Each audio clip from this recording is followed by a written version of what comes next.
प्यारे दोस्तों, सुप्रभातम। कैसे हैं आप लोग?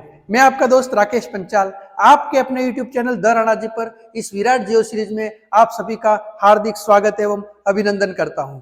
हम राजस्थान की अफवाह प्रणाली का अध्ययन कर रहे हैं और इसमें अरब सागरीय अफवाह प्रणाली के तहत हम लोगों ने माही नदी तथा साबरमती और पश्चिम बनास नदियों का अध्ययन किया। आज हम पश्चिमी राजस्थान की एक जो प्रमुख नदी है उसका हम लोग यहाँ पर अध्ययन करने जा रहे हैं। और वो पश्चिमी राजस्थान की प्रमुख नदी कौन सी है जिसको हम लोग राजस्थान के रेगिस्तान की प्रमुख नदी कहते हैं, और वो नदी कौन सी है? आपके लूनी नदी है। और हम यहाँ पर लूनी नदी का अभी जो है वो अध्ययन करने जा रहे हैं। अब जब हम लोग लूनी नदी का अध्ययन करते हैं तो जो सबसे पहली चीज है वो ये है कि इस नदी का उद्गम कहाँ से होता है। ठीक है, तो लूनी नदी का जो उद्गम क्षेत्र है वो कौन सा हो जाएगा? आपके नाग पहाड़ हो जाएगा। और नाग पहाड़ कहाँ पर है? आपके अजमेर में है। तो ये इस नदी का क्या हो गया? उद्गम क्षेत्र हो गया। ठीक है, नाग पहाड़ अजमेर। उसके बाद में फिर ये नदी जो है वो कहाँ पर जाती है आप लोगों के? तो ये नदी जाती है यहाँ से नागौर। कहाँ पे जाती है? नागौर में जाती है। नागौर के बाद में फिर ये नदी कहाँ पे आती है? ये नदी आती है आपके पाली। पाली से फिर ये नदी कहाँ पे जाती है? ये नदी जाती है आपके जोधपुर।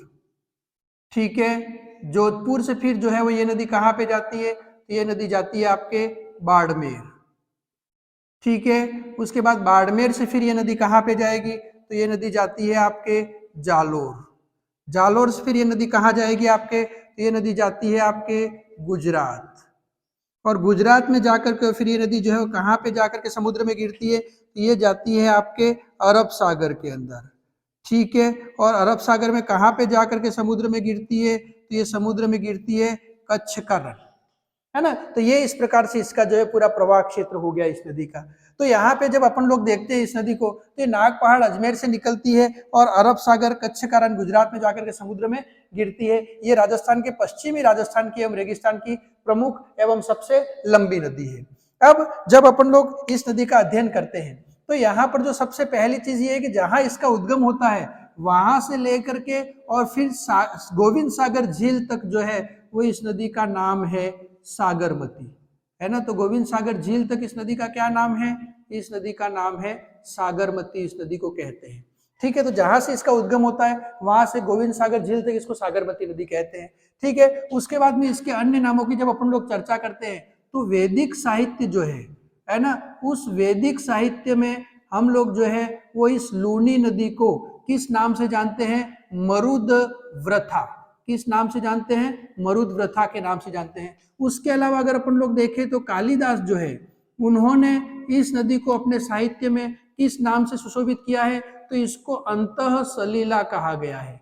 क्या कहा गया? इस नदी को अंतः सलीला कहा गया, अर्थात ऐसी नदी जो सबको मिठास प्रदान करती है, जो सबको जो है वो यूं कह सकते हो आप लोग की वातावरण में जो है वो एक बहुत ही अच्छा वातावरण प्रदान करती है, इसको अंतः सलीला कहा गया। उसके अलावा अपन लोग देखें तो इसी नदी का अन्य नाम क्या है? लवणवती है। क्या है? लवणवती। अर्थात लवणवती क्यों कहते हैं? क्योंकि ये खारे पानी को अपने साथ में ले जाती है, लवण को अपने साथ ले जाती है, इसलिए इस नदी को हम लोग लवणवती के नाम से जानते हैं। तथा इसी नदी को हम आधी खारी एवं आधी मीठी नदी के नाम से भी जानते हैं।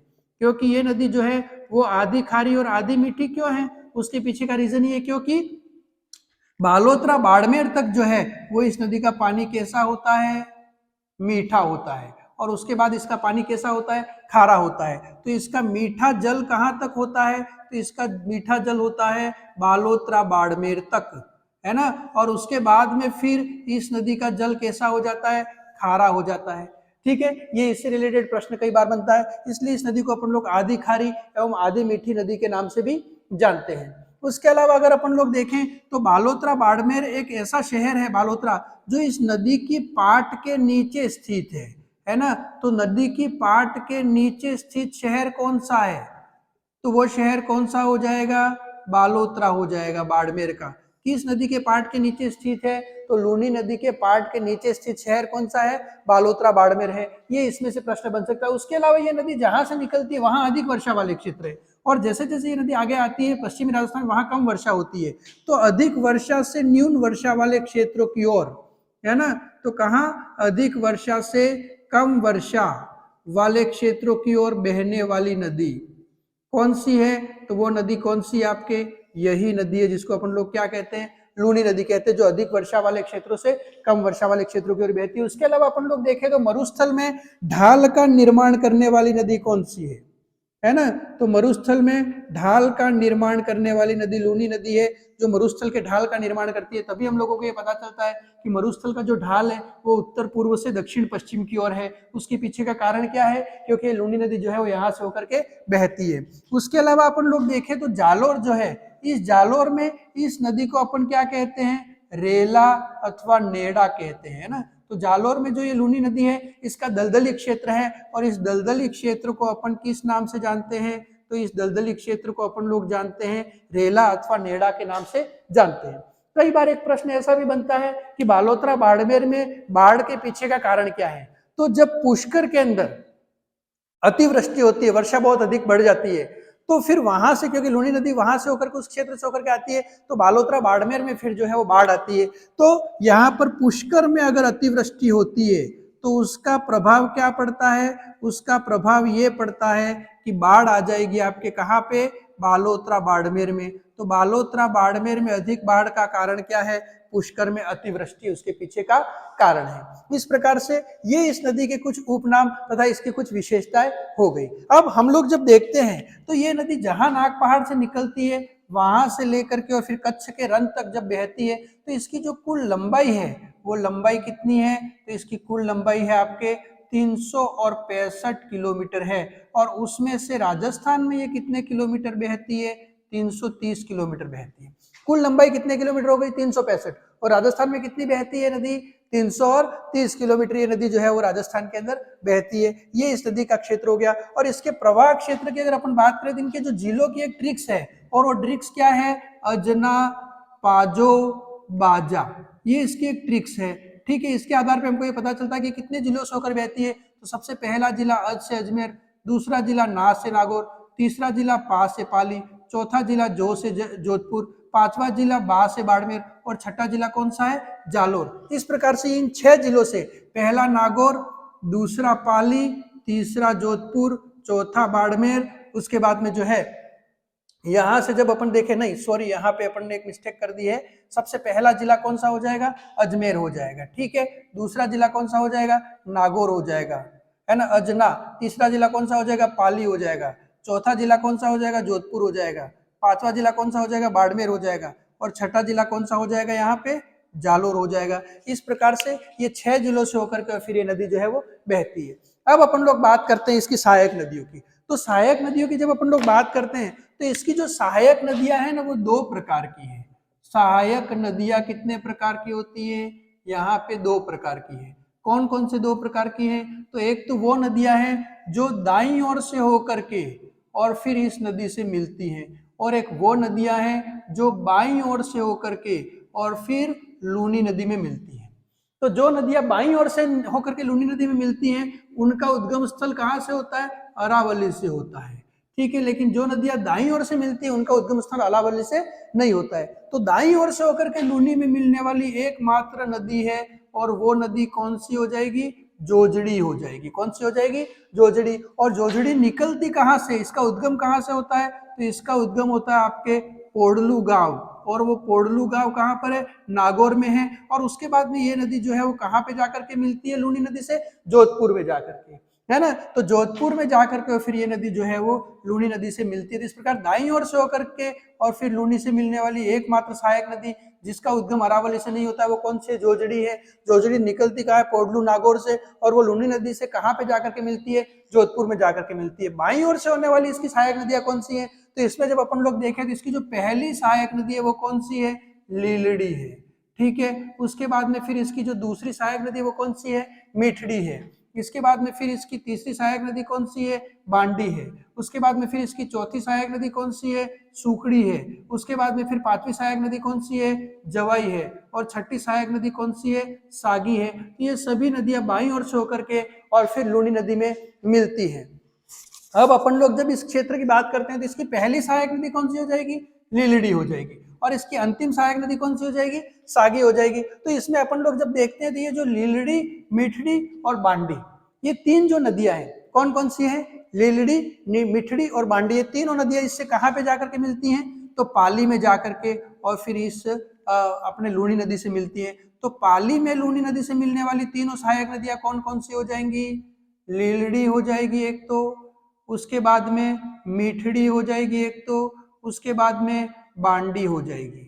ये तीनों नदियां पाली में जाकर के फिर इससे मिलती हैं। उसके बाद में फिर अपन लोग जब बात करते हैं सुकड़ी और जवाई नदी की, तो सुकड़ी और जवाई नदी जो है वो बाड़मेर में जाकर के और फिर लूनी नदी से मिलती है ना। तो उसके बाद में आ जाएगी आपके सुकड़ी नदी और फिर उसके बाद में आ जाएगी आपके जवाई नदी। और इसकी अंतिम सहायक नदी कौन सी है? सागी है। और ये सागी नदी जो है वो इसमें लूनी नदी में कहाँ पे मिलती है? जालोर में जाकर के फिर मिलती है। तो इसकी अंतिम सहायक नदी कौन सी हो जाएगी? सागी हो जाएगी। तो इसमें जाकर के मिलती है। इस प्रकार से ये जो है वो इनका क्रम हो जाएगा। अब इससे रिलेटेड कई प्रकार के जो है वो प्रश्न भी बनते हैं, उस चीज को हम लोग थोड़ा सा देखते हैं। तो पहली सहायक नदी तो लीलड़ी हो गई, प्रथम सहायक नदी, ठीक है। और अंतिम सहायक नदी कौन सी हो गई आप लोगों के? सागी हो गई। ये एक तो दो प्रश्न बन गए। तीसरी जो है वो इसमें बांडी नदी पे प्रश्न बनते हैं। और वो प्रश्न क्या बनते हैं? तो बांडी नदी जो है, इस बांडी नदी के किनारे एक आप लोग यूं कह सकते हो सूती वस्त्र का राजस्थान का सबसे बड़ा कारखाना है। और वो कौन सा कारखाना है? उम्मेद सिंह मिल्स। कौन सी मिल है? उम्मेद सिंह मिल है। और ये उम्मेद सिंह मिल कहाँ पर है? पाली में है। और ये सूती वस्त्र की राजस्थान की सबसे बड़ी मिल है ना। तो सूती वस्त्र की राजस्थान की सबसे बड़ी मिल कौन सी है? उम्मेद सिंह मिल पाली। ये किस नदी के किनारे स्थित है? बांडी नदी के किनारे स्थित है। कहाँ पर है? पाली में है। इस कारण राजस्थान की सबसे प्रदूषित नदी कौन सी है? ये कई बार प्रश्न बनता है। तो सबसे प्रदूषित नदी कौन सी हो जाएगी? बांडी हो जाएगी। राजस्थान का सबसे प्रदूषित शहर कौन सा है? ये कई बार जो है वो प्रश्न बनता है। और प्रदूषित शहर भी कौन सा हो जाएगा? पाली हो जाएगा। और कारण क्या है? उम्मेद सिंह मिल, ठीक है। उसके बाद में फिर अपन लोग जब बात करते हैं तो इसमें सुकड़ी नदी पे भी कई बार प्रश्न बनता है। और वो प्रश्न क्या बनता है? तो सुकड़ी नदी के ऊपर बांध कौन सा स्थित है? ठीक है। तो सुकड़ी नदी के ऊपर कौन सा बांध स्थित है? बाकली बांध स्थित है। कौन सा बांध स्थित है? बाकली बांध। और ये बाकली बांध कहाँ पर स्थित है? जालोर में स्थित है। किस नदी पर स्थित है? सुकड़ी नदी पर स्थित है, ठीक है। उसके बाद में फिर अपन लोग बात करते हैं जवाई नदी की, है ना। तो ये जो जवाई नदी है वो लूनी की सबसे प्रमुख नदी है। तो जब अपन लोग जवाई नदी का यहाँ पर जब अपन उस पोर्शन को देखते हैं तो लूनी की जो सबसे प्रमुख सहायक नदी है वो कौन सी है? तो लूनी की प्रमुख सहायक या फिर यूं कह सकते हो लूनी की सबसे लंबी सहायक नदी कौन सी है? जवाई नदी है, ठीक है। ये जो जवाई नदी वो निकलती कहाँ से है? तो ये निकलती है गोरिया गांव से। और ये गोरिया गांव कहाँ पर है? आपके पाली में है। कहाँ पर है? पाली में है। और ये नदी जो है वो लूनी नदी से कहाँ पे जाकर के मिलती है? बाड़मेर के निकट जाकर के फिर लूनी नदी से मिल जाती है। इस नदी के ऊपर जो है वो पाली में एक बांध बनाया गया है। और उस बांध को क्या कहते हैं अपन? जवाई बांध कहते हैं। क्या कहते हैं अपन लोग उसको? जवाई बांध कहते हैं, जो कि इस नदी के ऊपर स्थित है, ठीक है। अब इसी से रिलेटेड जब अपन लोग देखते हैं तो ये जो जवाई नदी है, उस जवाई नदी की दो प्रमुख जो है वो सहायक नदियां आ जाएंगी। और वो दो प्रमुख सहायक नदियां कौन सी? एक तो मथाई है और एक है आप लोगों के खारी। तो इसकी दो प्रमुख सहायक नदियां आ जाएंगी जवाई नदी की। तो जवाई नदी की सहायक नदियां कौन सी हैं? तो इसकी सहायक नदियां जो है वो दो हैं। कौन कौन सी हैं? एक तो है मथाई और एक कौन सी है? खारी, है ना। तो मथाई और खारी दो नदियां हैं। ये मथाई नदी जो है वो क्यों जानी जाती है? क्योंकि मथाई नदी कहाँ से निकलती है? रणकपुर से होकर के निकलती है। तो रणकपुर का जो जैन मंदिर है, जो प्रसिद्ध तीर्थ स्थल है, वो किस नदी के किनारे स्थित है? ये प्रश्न कई बार पूछा जाता है। तो किस नदी के किनारे स्थित है? मथाई नदी के किनारे स्थित है। और ये मथाई नदी कहाँ पर है आप लोगों के? तो यहाँ पाली में है। किसकी सहायक नदी है? जवाई की सहायक नदी है। जवाई की जो है वो दूसरी सहायक नदी कौन सी है? ठीक है। तो दूसरी सहायक नदी कौन सी है? खारी है ना। तो ये खारी जो है वो जवाई की दूसरी सहायक नदी है। और जब अपन लोग देखते हैं तो सायला जालोर के अंदर इस जवाई नदी जो है उससे ये खारी नदी मिलती है। तो जवाई से जब खारी नदी मिलती है तो उसके बाद में इसका नाम जो है वो बदल जाता है और इसको सुकड़ी 2 कहते हैं, है ना। तो ये जो खारी नदी है वो कहाँ पे आपके? तो ये सायला जालोर में। तो यहाँ जब अपन लोग देखते हैं तो सायला जालोर, ठीक है। और सायला जालोर के अंदर जो है वो खारी नदी से कौन सी नदी से ये खारी नदी मिलती है? जवाई से मिलती है। और जवाई से जब ये खारी नदी मिलती है तो उसके बाद इसका आगे का जो क्षेत्र है इसमें इसका क्या नाम है, सुकड़ी 2। इसको क्या कहते हैं, सुकड़ी 2 के नाम से भी अपन लोग जो है वो जानते हैं। तो इस प्रकार से ये हो गया आप लोगों के जवाई नदी का पोर्शन। तो इस प्रकार से राजस्थान में लूनी नदी जो है वो अपने उद्गम स्थल पे उसको सागरमती के नाम से जानते हैं, गोविंद सागर झील तक। उसके पश्चात इसका जो नाम है वो लूनी अथवा लवणवती हो जाता है, जो पश्चिमी राजस्थान की एक प्रमुख नदी है। इसका हम लोगों ने यहाँ पर अध्ययन किया। आपको बहुत बहुत धन्यवाद, शुभकामनाएं। अब हम लोग बंगाल की खाड़ी के अपवाक्रम की नदियों का अध्ययन करेंगे।